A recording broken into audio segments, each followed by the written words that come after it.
शाम को आते हुए राशन लेते आना, और हाँ, मुन्ना के स्कूल की फीस भरनी है, उसके लिए भी पैसे देते जाओ।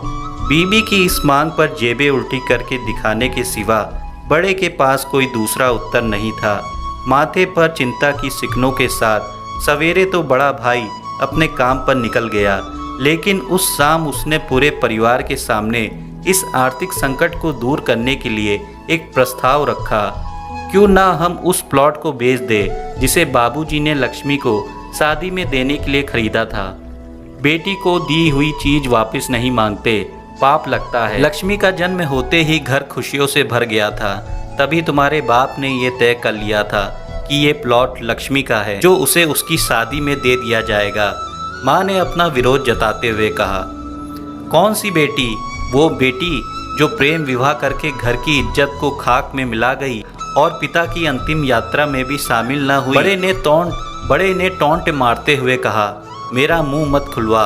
यहाँ कौन नहीं जानता कि लक्ष्मी को उस दिन गली के नाके से ही लौटा दिया गया था और उससे अपने पिता से आखिरी बार मिलने का हक भी छीन लिया गया था। माँ ने बेटी का पक्ष लेते हुए कहा। माँ के इस वार से दोनों बेटे चुप हो गए। ना बड़ा बेटा कुछ बोल पाया और न छोटे के मुंह से कोई शब्द फूटा।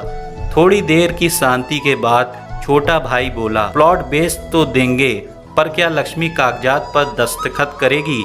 मुझे नहीं लगता वो हमारा भला सोच भी सकती है। आखिर है तो औरत जात, पुरुषों की परिस्थिति कैसे समझ पाएगी? काफी वाद विवाद सोच विचार के बाद सब इस बात पर सहमत हुए। पड़ोस की मोहल्ले की लक्ष्मी के दोस्त को बोलकर लक्ष्मी को घर आने का न्योता दे दिया गया। अगले दिन सुबह से गली के नाके पर खेल रहे बड़े भाई के लड़के की बुआ आ गई की आवाज़ सुनकर घर वाले चौकन्ने हो गए। दोनों भाई मन के द्वेष और नफरत के साथ उसको कैसे घर में आने के लिए कहें, इस दुविधा में थे। वो कहते हैं ना, जरूरत के वक्त गधे को भी बाप बनाना पड़ता है। उसी हिसाब से दोनों भाई बहनों से बात करने के लिए तैयार हुए। दरवाजे पर जब बेटी और दामाद ने पूरे 7 साल बाद कदम रखा तो माँ की आंखें भर आई और दोनों को बड़े प्यार से घर के अंदर लेकर आई। बेटी और दामाद भी माँ का इतना स्नेह देखकर भाव विभोर हो गए। शाम को साथ में बैठे बेटी दोनों बेटों और दामाद के आगे हिचकिचाते हुए माँ ने ही प्लॉट का मुद्दा उठाया। लक्ष्मी को थोड़ा अंदेशा था कि कोई बड़ी बात होगी।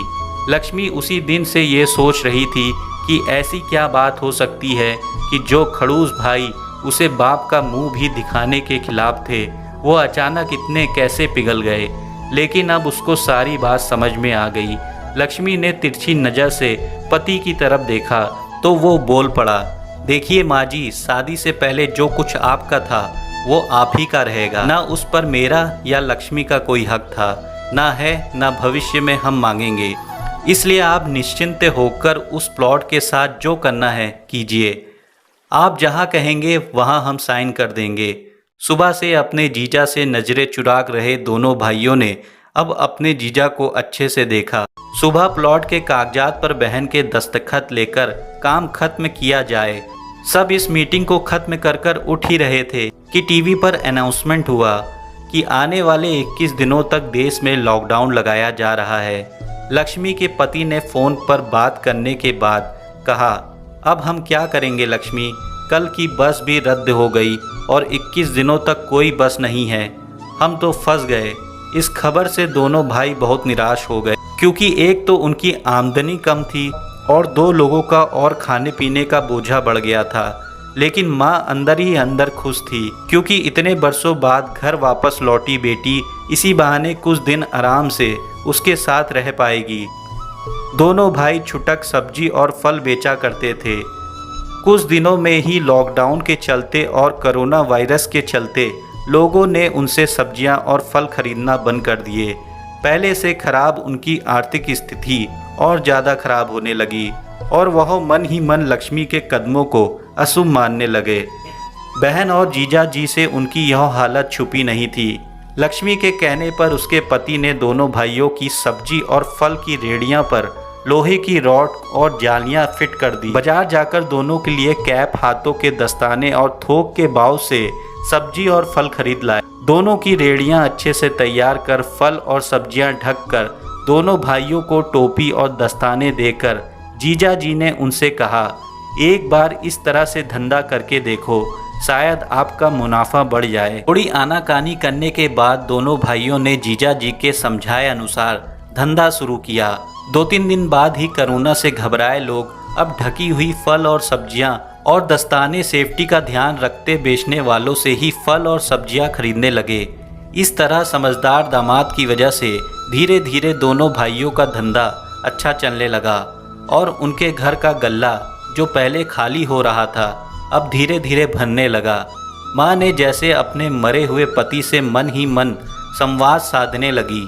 देखो जी, आपकी लक्ष्मी सच में लक्ष्मी है। उसके पांव घर में पड़ते ही घर खुशियों से भर रहा है। दोनों भाइयों के आंखों में पहले जो गुस्सा था उसकी जगह अब शर्म ने ले ली थी। वह मन ही मन सोचते थे, क्या गलत किया था बहन ने जो हमने उनके साथ इतना बुरा सलूक किया। शादी ही तो की थी और शादी करने से पहले हमें बताया भी तो था। हम ही थे जो उसे स्वीकार नहीं कर पाए। दोनों भाइयों के मन में द्वेष और नफरत धीरे धीरे क्वारंटाइन हो गए। 21 दिन बाद जब दीदी और जीजाजी प्लॉट के कागज पर साइन करने जाने लगे तब दोनों भाइयों ने उन्हें रोक लिया और उनकी माफ़ी मांगते हुए वो पेपर्स उन्हें देते हुए बोले, शादी के वक्त हमने आपको तो कोई तोहफा तो दूर की बात आपका हक भी नहीं दिया, लेकिन अब इस प्लॉट को स्वीकार कर हमें प्रायश्चित करने का एक मौका दीजिए। सभी के आंखों में खुशी के आंसू आ गए और माँ ऊपर देखकर बोली, देखा आपकी लड़की ने आज फिर हमारा घर खुशियों से भर दिया।